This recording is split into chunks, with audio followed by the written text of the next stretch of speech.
મહત્વના સમાચાર અમરેલીથી મળી રહ્યા છે। ચકચારી અમરેલી લેટર કાંડમાં હવે માનવ અધિકાર આયોગની એન્ટ્રી થઈ ચૂકી છે। માનવ અધિકાર આયોગે ડીજીપીને નોટિસ ફટકારી છે અને આ અંગે જવાબ માંગ્યો।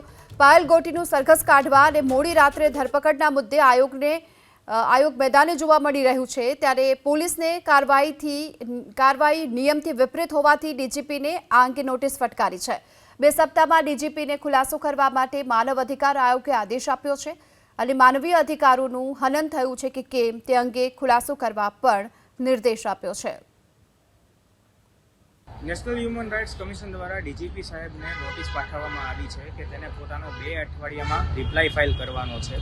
જે અમરેલીમાં લેટર કાંડ મુદ્દે મહિલા આરોપીની ધરપકડ મોડી રાતના કરી હતી અને શહેરમાં વરઘોડો કાઢ્યો હતો। તે બનાવને ધ્યાનમાં રાખી અને ડીજીપી સાહેબે 2 અઠવાડિયામાં નેશનલ હ્યુમન રાઇટ્સ કમિશનમાં પોતાનો જવાબ ફાઇલ કરવાનો છે। નેશનલ હ્યુમન રાઇટ્સ કમિશન દ્વારા ડીજીપી સાહેબને નોટિસ પાઠવવામાં આવી છે કે તેને પોતાનો 2 અઠવાડિયામાં રિપ્લાય ફાઇલ કરવાનો છે। જે અમરેલીમાં લેટર કાંડ મુદ્દે મહિલા આરોપીની ધરપકડ મોડી રાતના કરી હતી અને શહેરમાં વરઘોડો કાઢ્યો હતો। તે બનાવને ધ્યાનમાં રાખી અને ડીજીપી સાહેબે 2 અઠવાડિયામાં નેશનલ હ્યુમન રાઇટ્સ કમિશનમાં પોતાનો જવાબ ફાઇલ કરવાનો છે।